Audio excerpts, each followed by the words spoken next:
starting here pretty quick. There's still a couple people coming in, and we'll get started right as that. This is our first author webcam event, and we chose a book from our good friends and publishing partners, Wiley, in their series entitled Watchmen and Philosophy. The editor of the book, and one of the contributors, Mark White, is joining us from his home in New Jersey.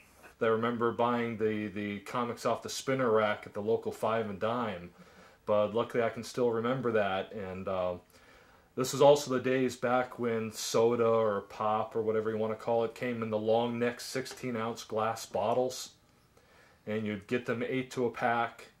And my parents would let me take them up to the 5 and Dime to get the bottle deposit back, and whatever bottle deposit I got back I could spend on comic books. So that's how I started buying comic books, and then gradually got to going to a full-service newsstand and finally a comic book shop around the time I was in high school.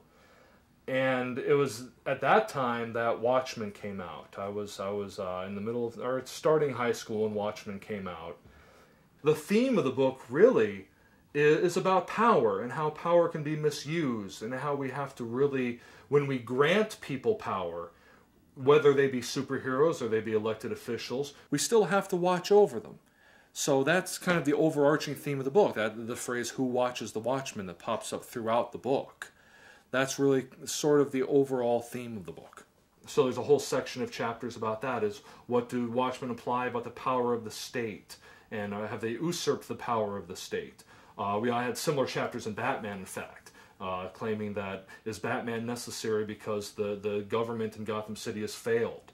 Did the failed government necessitate Batman in a sense? So that theme is shared between Watchmen and Batman. So what did you consider to be the most interesting of the arguments that your contributors brought? Well, there's this great one about Night Owl's potbelly.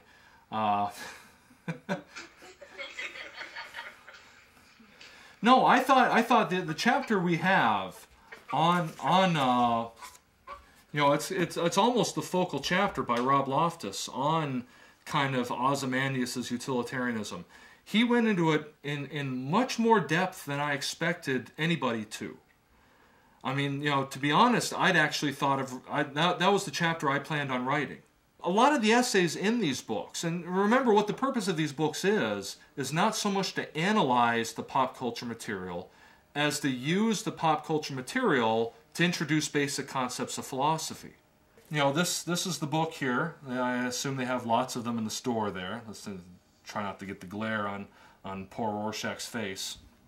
The book, like I said, I think it turned out magnificently. Every book is different. I've done a number of scholarly books, and I've done a number of these books. I'm currently working on Iron Man in philosophy, which of course is a completely different thing, because Iron Man is much more of a traditional comic book 4-color superhero that Watchmen was actually critiquing than obviously Watchmen is.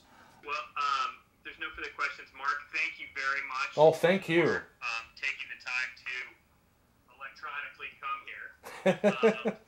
Where's my coffee? Copies of Mark's book, The Watchmen in Philosophy, available. They're right there. And we greatly appreciate it. And hopefully next time you're in Cincinnati, you'll stop by. I get coffee. I get coffee. All right, thank you very much. Thank you. Thank you. Thank you all for coming.